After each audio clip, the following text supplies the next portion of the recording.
Hello दोस्तों, सुहाना सफर with कल्पना में आपका हार्दिक स्वागत है।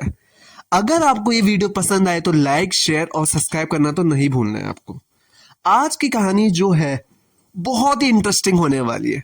वो है कहानी का नाम अनमोल बीच। बहुत समय पहले पहाड़ों और हरे भरे जंगलों के बीच एक छोटा सा गांव था। उस गांव का नाम था सत्यपुर। सत्यपुर में रहने वाले लोग बहुत मेहनती थे, बहुत ही ज्यादा। लेकिन वहां एक लड़का था जिसका नाम था आरव। आरव बहुत गरीब परिवार से था। उसके पिता एक छोटे से किसान थे और माँ घर का काम संभालती थी। लेकिन आरव के पास एक ऐसी चीज थी जो गांव के कई अमीर लोगों के पास भी नहीं थी। सच्चाई और दयालु दिल। ये हर सभी के पास होना चाहिए। हर सुबह आरव सूरज निकलने से पहले उठता, अपने माता पिता के साथ खेतों में काम करता, फिर स्कूल जाता। एक दिन जब आरव स्कूल से लौट रहा था तो उसे रास्ते में एक बहुत बूढ़ा आदमी मिला। वह बूढ़ा आदमी बहुत थका हुआ था। उसके हाथ में एक छोटी सी पोटली थी। आरव ने तुरंत पूछा, बाबा क्या आपको पानी चाहिए? बूढ़े आदमी ने मुस्कुराते कहा, बेटा मुझे पानी से ज्यादा किसी अच्छे इंसान की जरूरत थी और वो मुझे मिल गया। आरव ने उसे अपने घर ले जाकर खाना खिलाया, आराम करने के लिए जगह दी। अगली सुबह जब बूढ़ा आदमी जाने लगा तो उसने अपनी पोटली से एक छोटा सा बीज निकाला और आरव को दिया। बूढ़ा बोला, यह कोई साधारण बीज नहीं है, इसे लगाओ, लेकिन याद रखना इसे लोभ, झूठ और स्वाद से दूर रखना। आरव ने बीज को अपने खेत में लगा दिया। दिन बीतते गए, लेकिन कुछ अजीब हुआ। वह चीज बहुत धीरे धीरे बढ़ रहा था। गांव के लोग उसका मजाक उड़ाने लगे। इतने छोटे बीज से क्या होगा? यह कभी पेड़ नहीं बनेगा। लेकिन आरव ने हार नहीं मानी। वह रोज इस पौधे को पानी देता, उससे बातें करता, उससे सच्चाई और अच्छाई की कहानी सुनाता। एक दिन अचानक सुबह जब आरव खेत पहुंचा तो उसने देखा कि वह छोटा पौधा एक चमकते हुए पेड़ से बदल गया। उस पेड़ पर लगे फल सोने की तरह चमक रहे थे। लेकिन जैसे ही गांव के लालची लोग उस फल को तोड़ने आए, पेड़ अचानक गायब हो गया। सिर्फ आरव के सामने ही पेड़ दिखाई देता था। तभी हवा में एक आवाज आई, यह पेड़ सिर्फ उसी की दिखाई देगा जिसके दिल में सच्चाई, मेहनत और दया होगी। आरव समझ गया कि उस बूढ़े आदमी ने उसे सिर्फ बीज नहीं दिया, उसने उस जीवन का सबसे बड़ा रहस्य दिया था। असली खजाना धन नहीं होता, बल्कि सच्चाई, दया और मेहनत होती है। अगली सुबह जब सूरज की पहले किरणें सत्यपुर गांव के खेतों पर पड़ी, तब आरव फिर से अपने खेत की ओर गया। उसके मन में कई सवाल थे। क्या वह चमकता हुआ पेड़ सच में था, या फिर सब एक सपना था? जैसे ही वह उस जगह पहुंचा जहां उसने बीज लगाया था, उसकी आंखें हैरान से फैल गई। वहां फिर वही चमकता हुआ पेड़ खड़ा था। उसकी शाखाएं सुनहरी रोशनी से चमक रही थी और हवा चलने पर उसके पत्ते ऐसे झंझना रहे थे जैसे कोई मधुर संगीत बजा रहा हो। आरव धीरे धीरे पेड़ के पास गया। जैसे ही उसने पेड़ को छुआ, उसे ऐसा लगा कि जैसे कोई अद्भुत ऊर्जा उसके शरीर में दौड़ रही थी। उसी समय फिर वही रहस्यमय आवाज हवा में गूंजी, आरव यह पेड़ सिर्फ तुम्हारा नहीं है, यह तुम्हारी अच्छाई का परिणाम है। आरव डर गया, लेकिन उसने साहस करके पूछा, आप कौन हो? आवाज ने जवाब दिया, मैं उस बीज की शक्ति हूं जो तुम्हें उसे बूढ़े यात्री ने दिया था। यह पेड़ तब एक फल देता रहेगा जब तक तुम्हारे दिल में सच्चाई और दया रहेगी। आरव ने आश्चर्य से पूछा, क्या मैं इन फलों का उपयोग अपने परिवार गांव के लिए कर सकता हूँ? आवाज ने कहा, हाँ, लेकिन याद रखना, यदि कोई व्यक्ति लालच से इन फलों को लेने की कोशिश करेगा तो यह पेड़ उसके लिए अदृश्य हो जाएगा। आरव ने सिर झुकाकर धन्यवाद किया। उसने पेड़ से एक छोटा सा फल तोड़ा। वह फल साधारण नहीं था। जैसे ही उसने उसे हाथ में लिया, वह सोने के सिक्कों में बदल गया। आरव खुशी से घर की ओर दौड़ा। उसने अपने माता को सब कुछ बताया। पहले तो उन्हें विश्वास नहीं हुआ, लेकिन जब उन्होंने सोने के सिक्के देखे तो वह भी हैरान हो गए। आरव के पिता बोले, बेटा यह भगवान का दिया हुआ वरदान है, लेकिन इसे हमें उसका उपयोग सिर्फ अच्छे कामों के लिए करना चाहिए। आरव ने सहमति से सारी लाया। कुछ ही दिन मैं आरव ने उन सिक्कों से गांव के गरीब लोगों की मदद करना शुरू कर दिया। उसने गरीब बच्चों के लिए किताबें खरीदी, बूढ़े लोगों के लिए दवाई दिलवाई और गांव में एक छोटा सा स्कूल बनवाने की योजना बनाई। धीरे धीरे पूरे गांव में चर्चा होने लगी, आरव के पास अचानक इतना धन कैसे आ गया। गांव का एक लालची व्यापारी था जिसका नाम था रघुनाथ। रघुनाथ को जब यह बात पता चली तो उसके मन में लालच जाग उठा। एक दिन वह चुपके से आरव के पीछे पीछे खेत पर चला पहुंच गया, लेकिन जैसा ही वह उस जगह पहुंचा उसे वहां कोई पेड़ दिखाई ही नहीं दिया। रघुनाथ गुस्से से चिल्लाया, आरव, तुम जरूर कुछ छुपा रहे हो। आरव ने शांत स्वर में कहा, मैं कुछ नहीं छुपा रहा। यह पेड़ सिर्फ उसी को दिखाई देता है जिसके दिल में लालच नहीं होता। रघुनाथ को यह बात बिल्कुल पसंद नहीं है। उसने मन में ही सोचा, अगर मुझे यह पेड़ मिल जाए तो मैं पूरे राज्य का सबसे अमीर आदमी बन सकता हूँ। उस रात रघुनाथ ने एक खतरनाक योजना बनाई। वह आधी रात को आरव के खेतों में जाने वाला था। उसे लगता कि शायद रात में पेड़ दिखाई दे जाए, लेकिन उसे यह नहीं पता था कि वह पेड़ सिर्फ एक जादुई पेड़ नहीं था, ये वह इंसान के दिल की सच्चाई को पहचानने वाला पेड़ था। और जो लोग लालच के साथ उसके पास आते हैं उनके लिए वह सिर्फ एक खाली खेत बन जाता है। लेकिन उसी रात कुछ ऐसा होने वाला था जिसे न सिर्फ आरव की जिंदगी बदलने वाली थी बल्कि पूरे सत्तेपुर गांव की किस्मत भी बदलने वाली थी। सच्चे दिल से किया गया काम हमेशा फल देता है, लेकिन लालच इंसान को अंधा बना देता है। और यह लालच और ज्यादा बढ़ता जा रहा था। सत्तापुर गांव की रात बहुत शांत थी। आसमान में चांद धीरे धीरे सत्तापुर गांव की रात बहुत शांत थी। आसमान में चांद धीरे धीरे बादलों के बीच छुपता और निकलता जा रहा था। चारों तरफ सन्नाटा था, सिर्फ झिंगुरों की हल्की आवाज सुनाई दे रही थी। लेकिन उस शांत रात में एक व्यक्ति के मन में बहुत बड़ा तूफान चल रहा था। वह व्यक्ति था रघुनाथ। इतना बड़ा लालची आदमी आज तक किसी ने नहीं देखा होगा। वह दिन भर तक उसके पीछे पीछे लगा रहा, उसे नजरें बनाने लगा कि कैसे ये वो है और कैसे इसको फल मिले, कैसे इसको सोने की चांदी मिले। ये दिन भर तक उसी पेड़ की नजरों में इधर उधर घूम रहा था। रघुनाथ अपने घर के बाहर खड़ा आसमान को देख रहा था। उसकी आंखों में सिर्फ एक ही सपना था, अमीर बनने का सपना, जो बहुत बेकार होता है और वो लालची के अंदर होता है। वह बार बार अपने मन में सोच रहा था, अगर वह जादुई पेड़ मुझे मिल जाए तो मैं पूरे राज्य का सबसे धनी आदमी बन सकता हूँ। उसने तय कर लिया कि आज रात वह आरव के खेत में जाएगा, उस पेड़ को खोज कर ही रहेगा। धीरे धीरे आधी रात हो गई। गांव के सभी लोग गहरी नींद में सो चुके थे। रघुनाथ चुपचाप अपने घर से निकला और अंधेरे रास्तों से होते हुए आरव के खेत की ओर बढ़ने लगा। उसके कदमों की आवाज मिट्टी में दब रही थी। कुछ ही देर में वह खेत तक पहुंच गया, लेकिन जैसे ही उसने चारों ओर देखा, वहां कोई पेड़ नहीं था, सिर्फ खाली खेत, हल्की हवा चल रही थी। रघुनाथ गुस्से से बोला, ये कैसे हो सकता है? आरव झूठ बोल रहा है।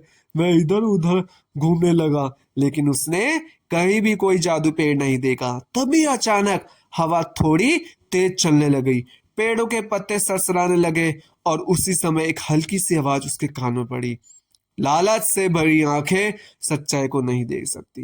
रघुनाथ डर गया। वह घबराकर चारों तरफ देखने लगे, कौन है वहां, कौन है? उसे जोर से पूछा, लेकिन कोई दिखाई नहीं दिया। डर के बावजूद उसका लालच अभी भी खत्म नहीं हुआ था। उसने सोचा शायद आरव ने कहीं पेड़ को छुपा दिया है।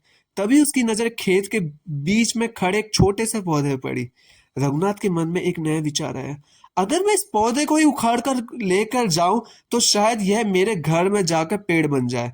वह धीरे धीरे पौधे के पास गया, लेकिन जैसे ही उसने पौधे को पकड़ने की कोशिश करी, अचानक एक तेज हवा का झोंका आया और रघुनाथ जमीन पर पड़ गया, गिर पड़ा। उसे ऐसा लगा कि जैसे किसी ने उसे रोक दिया हो। उसी समय वह रहस्यमय आवाज फिर गूंजी, यह पेड़ लालचियों के लिए नहीं है। रघुनाथ घबरा गया और तुरंत वहां से भाग गया। उधर उसी रात आरव को एक अजीब सपना आया। उसने देखा कि वही बूढ़ा यात्री उसके सामने खड़ा है। बूढ़ा मुस्कुराते हुए बोला, आरव, तुम्हारी परीक्षा अभी खत्म नहीं हुई है। आरव ने आश्चर्य से पूछा, कौन सी परीक्षा बाबा? बूढ़ा बोला, यह पेड़ तुम्हें सिर्फ धन देने के लिए नहीं, यह तुम्हें लोगों की मदद करने की जिम्मेदारी देने के लिए है। आरव ध्यान से सुन रहा था। बूढ़े ने आगे कहा, जल्दी तुम्हारे सामने एक ऐसा समय आएगा जब तुम्हें तय करना होगा कि तुम इस शक्ति का उपयोग अपने लिए करोगे या दूसरों के लिए। इतना कहकर बूढ़ा धीरे धीरे गायब हो गया। सुबह जब आरव की आंख खुली तो उसका दिल तेज धड़क रहा था। वह तुरंत खेत की ओर भागा। जैसे ही वह वहां पहुंचा, उसने देखा कि जादुई पेड़ पहले से ही ज्यादा चमक रहा था, लेकिन इस बार कुछ अलग था। पेड़ के नीचे मिट्टी में एक छोटा सा सुनहरा पत्थर रखा हुआ था। आरव ने उसे उठाया। जैसे ही उसने अपने पत्थर में हाथ में लिया, पेड़ से हल्की रोशनी निकली। हवा में एक नई आवाज गूंजी, यह सिर्फ शुरुआत है। आरव समझ नहीं पाया कि इसका क्या मतलब है, लेकिन उसे यह जरूर महसूस हुआ कि आने वाले दिनों में उसकी जिंदगी में बहुत बड़े बदलाव आने वाले हैं या होने वाले हैं। उधर रघुनाथ अपने घर में बैठा गुस्से से जल रहा था। उसने मन ही मन कसम खाई, अगर मुझे वह पेड़ दिखाई नहीं दे रहा तो मैं कैसे ऐसे रास्ता ढूंढूंगा जिससे आरव से उसका रहस्य छीन सकूं। और इसी लालच ने एक नई साजिश को जन्म दिया, ऐसी साजिश जो पूरे सत्यपुर गांव के लिए खतरा बन सकती थी। लालच इंसान को अंधा बना देता है, लेकिन सच्चाई हमेशा उसकी रक्षा करती है। जो सच्चे दिल से मेहनत करता है वह आगे बढ़ता है और धीरे धीरे आगे बढ़ता है।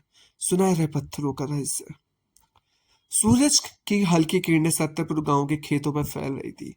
पक्षियों की चहचहाट से पूरा वातावरण मधुर हो गया। आरव अभी भी उस सुनहरे पत्थर को अपने हाथ में लिए खड़ा था। वह पत्थर साधारण नहीं था, उसे हल्की हल्की चमक निकल रही थी, जैसे उसमें कोई रहस्य छुपा रहा हो।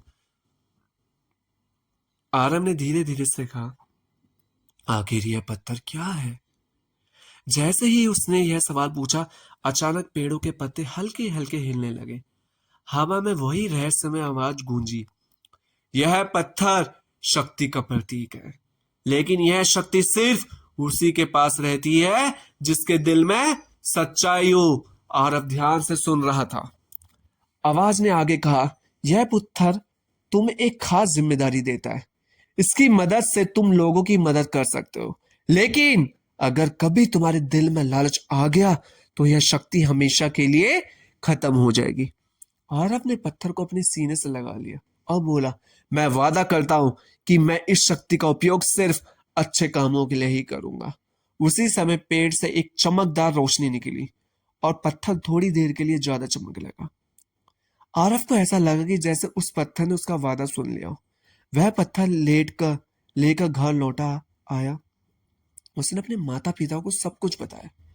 आरव के पिता ने शांत स्वर में कहा, बेटा, जीवन में शक्ति मिलना बड़ी बात नहीं होती है, उस शक्ति का सही उपयोग करना सबसे बड़ी बात होती है। आरव ने अपने पिता की बात ध्यान से सुनी। उसी दिन उसने तय किया कि वह उस पत्थर की शक्ति का उपयोग गांव के भले के लिए करेगा। कुछ ही दिनों बाद सत्यपुर गांव में एक बड़ी समस्या आ गई। गांव के पास की नदी अचानक सूखने लगी। खेतों में पानी कम होने लगा। किसान बहुत परेशान थे। एक शाम गांव के कई लोग आरव के घर के सामने इकट्ठा हुए। एक बूढ़े किसान ने दुखी होकर कहा, अगर यही हाल रहा तो हमारी फसल बर्बाद हो जाएगी। आरव ने सबकी बातें सुनी, फिर उसने धीरे से अपनी जेब से सुनहरा पत्थर निकाला। जैसे ही उसने पत्थर को हाथ में लिया, वह हल्का सा चमकने लगा। आरव खेती की ओर चल पड़ा। गांव के लोग भी उसके पीछे पीछे चलने लगे। जब यह खेतों के बीच पहुंचा तो उसने पत्थर को मिट्टी के पास लगा और मन ही प्रार्थना की, अगर इस पत्थर में सच में शक्ति है तो कृपया हमारे गांव की मदद करो। कुछ पल तक सब शांत रहा।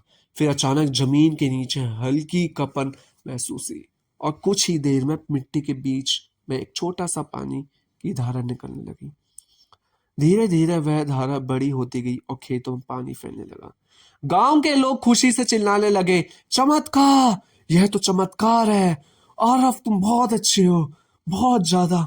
ये तो बहुत बड़ा चमत्कार हो गया हम गांव वालों के लिए। सत्तरपुर के खेत फिर से हरे भरे होने लगे। लेकिन यह खुशखबरी सिर्फ तक ही सीमित नहीं रही। जल्द ही यह खबर रघुनाथ तक भी पहुंच गई। रघुनाथ को जब पता चला कि आरव के पास एक जादुई पत्थर भी है, तो उसका लालच और बढ़ गया।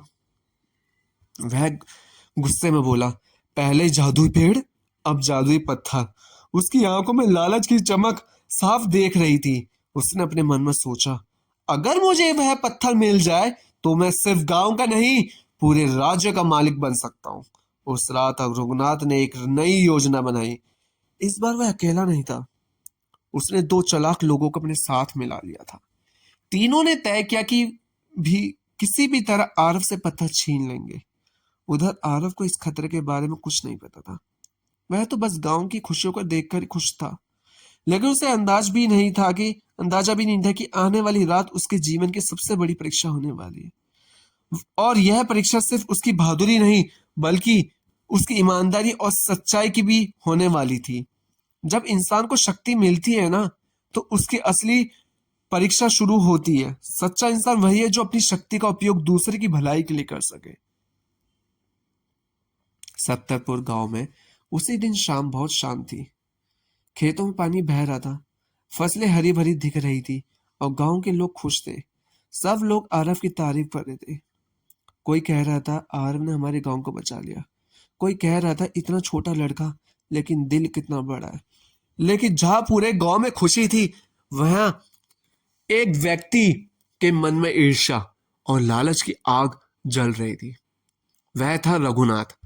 रघुनाथ अपने घर के अंधेरे कमरों में बैठा सोच रहा था। उसके सामने दो आदमी बैठे थे, कालू और भीमा। दोनों चालाक और लालची थे। रघुनाथ ने धीरे से कहा, तुम दोनों को पता है कि आरव के पास एक जादुई पत्थर है? कालू बोला, है? हाँ, पूरे गांव में यही चर्चा है। भीमा की आंखों में चमक आ गई। अगर वह पत्ता हमें मिल जाए तो हम बहुत अमीर बन सकते हैं। रघुनाथ ने मुस्कुराते हुए कहा, बस यही तो बात मैं चाहता हूं। उसने मेज पर हाथ मारते हुए कहा, आज रात हम उस पत्थर को छीन लेंगे। कालू ने थोड़ा डरते हुए पूछा, लेकिन अगर वह पत्थर सच में जादू हुआ तो? रघुनाथ हंसने लगा, जादू वगैरह कुछ नहीं बता, यह सब आरव की चाल है। तीनों ने रात में हमला करने की योजना बना ली। उधर आरव ने अपने घर में के बाहर बैठा आसमान के तारों देख रहा था। उसके हाथ में वही सुनहरा पत्थर था। पत्थर से हल्की रोशनी निकल रही थी। आरव धीरे से बोला, क्या सच में तुम्हारे अंदर कोई शक्ति है? जैसे ही उसने यह कहा, पत्थर हल्का सा चमकने लगा और फिर वही रहस्यमय आवाज सुनाई थी, आरव, सावधान रहो, आज रात तुम्हारे सामने एक बड़ी परीक्षा होने वाली है। आरव थोड़ा घबरा गया, कैसी परीक्षा? लेकिन इस बार कोई जवाब नहीं मिला, सिर्फ हवा की आवाज रह गई। आरव समझ गया कि शायद कुछ गलत होने वाला है। रात धीरे धीरे गहरी बहती होती गई। गांव के लोग सो चुके थे। चारों तरफ सन्नाटा। इसी सन्नाटों में रघुनाथ, कालू, भीमा चुपके से आरव के घर की ओर भर रहे थे। उसके हाथों में लाठियां थी। रघुनाथ ने धीरे से कहा, याद रखना, हमें सिर्फ पत्थर चाहिए। तीनों घर के पास पहुंचे, लेकिन जैसे ही वो आंगन में घुसे, अचानक तेज हवा चलने लगी। पेड़ों के पत्ता जोर जोर से हिलने लगे। उसी समय सुनहरा पत्ता अचानक चमकने लगा। आरव तुरंत जाग गया। उससे समझ आ गई कि कोई खतरा पास है। वह बाहर गया। सामने उसने रघुनाथ और उसके साथियों को देखा। आरव ने शांत आवाज में कहा, आप लोग यहाँ क्या कर रहे हैं? रघुनाथ गुस्से में बोला, हमें वह जादुई पत्थर दे दो। आरव ने सिर हिलाया, यह पत्थर किसी लालची इंसान के लिए नहीं है। यह सुनकर भीमा आगे बढ़ा, अगर तुम खुद नहीं दोगे तो हम छीन लेंगे। जैसे ही भीमा ने पत्थर को छीनने की कोशिश करी, अचानक पत्थर से तेज रोशनी निकलने लगी, इतनी तेज कि तीनों की आंखें बंद। अगर तुम खुद नहीं दोगे तो हम छीन लेंगे। जैसे ही भीमा ने पत्थर को छूने की कोशिश करी, अचानक पत्थर से तेज रोशनी निकलने लगी, इतनी तेज कि तीनों की आंखें बंद हो गई। और उसी समय हवा में वह रहस्यमय आवाज गूंजी, जो लोग लालच के साथ आते हैं उन्हें उस शक्ति के पास आने का अधिकार नहीं है। तीनों डर से कांपने लगे। अचानक जमीन थोड़ी हिलने लगी और उनके पैरों के नीचे मिट्टी फिसल गई। तीनों गिर पड़े। डर के मारे वह तुरंत उठे और भागने लगे। रघुनाथ पीछे मुड़कर भी नहीं देख रहा था। कुछ ही पलों में वह अंधेरा गायब हो गया। आरव ने राहत की सांस ली। पत्थर अब फिर से शांत हो गया था। आरव ने आसमान की ओर देखा, धीरे से कहा, धन्यवाद। उसी समय हवा में हल्की आवाज आई, यह सिर्फ शुरुआत है आरव, अभी तुम्हें और बड़ी परीक्षाओं से गुजरना होगा। आरव को समझ आ गया कि यह यात्रा अभी लंबी है और यह जादुई बीज और पत्थर सिर्फ धन या शक्ति की कहानी नहीं है। यह सच्चाई, साहस और मानवता की परीक्षा की कहानी थी। लालच इंसान को गलत रास्ते पर ले जाता है, लेकिन सच्चाई और साहस हमेशा उसकी रक्षा करते हैं, जो अच्छे दिलों में से जीता जाता है।